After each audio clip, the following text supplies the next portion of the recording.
How's it, everyone? Welcome to Atort Tutorials. This is video number 2 of an ongoing series. I am not in a tree this time, so I am going to bring you some educational, informative content. If you guys know, then right on. Hopefully you'll pick something up that you didn't know, and if you don't know, it's going to be all gravy. So anyway, it's going to be about working with JPEG files a little bit more powerfully. That could be anything shot with a GoPro, it could be anything shot with a point and shoot, it could be anything shot with an SLR if you're not shooting RAW yet. So this is going to be kind of a nice intro to working in the same kind of area where you would work on a RAW file. So here, let me show you what I'm going to do. I have a few files. I'm going to work on this image. It's an image of my friend Peter getting barreled, throwing a shaka, image 8676.jpg extension. I'm going to bring it and drag it to my dock on my Mac. I have Adobe Photoshop Creative Cloud 2014, which is the latest version. It's a subscription-based version. Just so you guys know, you can subscribe, I believe, for like $9.99 a month, and that's the latest version of Photoshop and Lightroom. So it's a pretty good deal, actually. Okay, so I open it up in the Photoshop. Here it is. I hit the F key. It's going to give me full screen mode so I can move my image around. I got a kind of clean working space for it. I'm going to go and hit Command J, Control J on a PC. It's going to duplicate the file, so now I'm working on a separate layer. And now in this version, the latest version of Photoshop, you can go to the filter area, and it's not a filter like Saran Wrap or something lame. You can go down to Camera Raw filter. Now this is going to open up your image, your JPEG file, in the same area you would be working on your RAW file. So now this is going to give me the same engine, the same control and power and versatility as I would have working with my RAW file, except now I have a JPEG.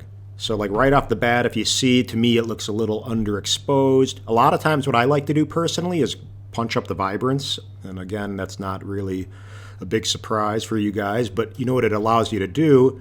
It allows you to see if there's a color kind of like shift, or if anything's just not right with the color because you're intensifying it and kind of just seeing where it's at. So right now I can automatically see the colors off. I'm going to brighten it a little bit with the exposure.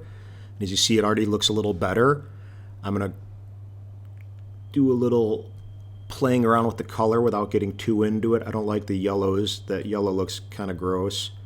So there, that looks a little bit better. And as you see, I could even punch up the whites a little bit. And I mean, that took probably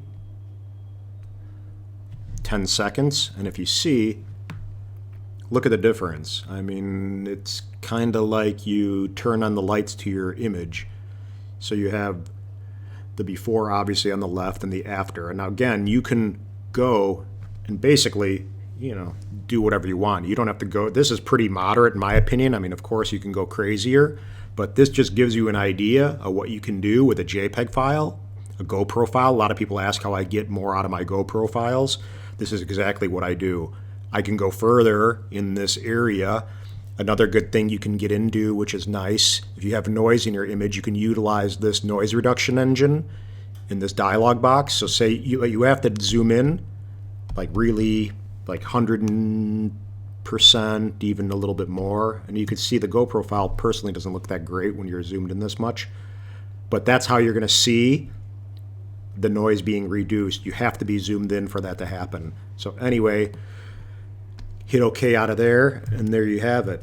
So if you see, if I toggle before, lights off, looks like the lights haven't been turned on in the file yet, after. And you could toggle back and forth with Command Z key, so you guys know, on a Mac. So that's one way of doing this. Now I'm going to show you another way. I'm going to actually, I'm not going to save it. I could do it over again. I can hit the D key for don't save, so you know there's a little keyboard shortcut. You could hit C for cancel, S for save. It's kind of a little thing on flying through Photoshop. It works if it's a big complex program, and if you do everything really slow, it takes a lot more time. Okay, so now what I'm going to do is show you another little trick along the same lines. I'm going to open up an older version of Photoshop. This is Adobe Photoshop CS 5.1. So it's going to open up. I'm going to show you a little something. This is a little trick. It's called an Easter egg. We're right around Easter. This is what a lot of the programmers do. They hide little things in their software.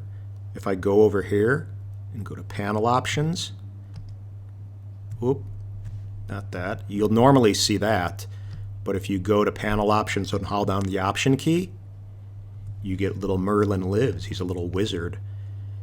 So we'll say be gone, but that's what the programmers do. They kind of hide little things. So anyway, that's my little Easter tribute. Be gone. Peace. So I'm going to go File, Open. I'm going to look on my desktop. I'm going to find that exact file. So image 8676. There it is. Now, if you see, there's a pull-down menu right here. If you take this pull-down menu and go Format JPEG and drag it up to Camera Raw, it's going to do the exact same thing that the newer version did that they already implemented in their new filter. And it's going to do and open up that JPEG in the Camera Raw dialog box. Now, this is the exact same thing. So this has been something I've been doing for a long time, and a lot of people really didn't know that this was possible, but it is. A programmer actually told me about it, so kind of been using it ever since. But again, I'm going to go over it one more time. I'm going to File, Open, wrong, File, Open. I'm going to locate whatever JPEG I want, and then from here, you take this format and you drag it up to Camera Raw. And then you just open your file. And that will open it up in the Camera Raw dialog box where you're going to have a lot more versatility and control of your JPEG files, no matter what they're captured on. So hopefully that helps, guys. Please subscribe if you haven't. Share with others. This is going to be an ongoing series of educational stuff giving back to you guys. And again, it's not really about me. It's about you. So aloha, subscribe, and thank you. Peace.